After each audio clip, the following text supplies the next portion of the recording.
Assalamu alaikum, Жаңыдар каналының катталуучулары жана көрөрмандары. Жаңыдан жакшы көрсөткүчтөр менен өсүп келаткан өспүрүм кочкорлордун бирөөсү менен тааныштырабыз. Учурда 2 тиш. Былтыры козу кезинде койлорго коюлган пробный 4 козусу жанында турат. Кочкорду алгач жакшылап байкап көрүңүздөр. Чаткаяк экенин, карчык алуу өтө жоонунан келген. Бою 90дон плюс-минус отугандар.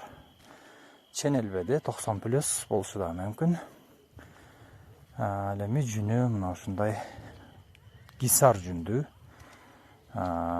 Бул кочкордун энеси гисар, атасы Шрамдын линиясына артып калат. Шрамдын козусунун козусу отугандар. Кочкор азыр Каракулжа районунда Лайтала айылында турат. Жакшылап көрүп байкап көрүңүздөр. Эгерде жаккан болсо, баасын келишип алсаңыздар болот. Баасы 50 000 сом бир аз кеми бар.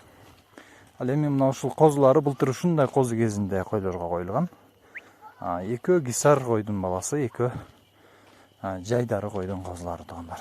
Мына ушу берки четкиси гисар койдун баласы, наркысы жайдары койдун баласы.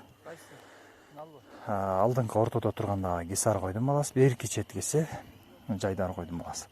Козуларга 16 000 сомдон кеми бар. Козулар да сатылат. Төртөө тең. Козуларды өзүнчө алсаңыздар да болот, болбосо кочкорду кошуп алсаңыздар да болот. Кандайынан болсо дагы доставканы уюштурабыз. Сиздерге главное жаккан болсо, чалыңыздар, калтырган номерлер менен жооп беребиз, соодасын келишебиз, сүйлөшөбүз туугандар.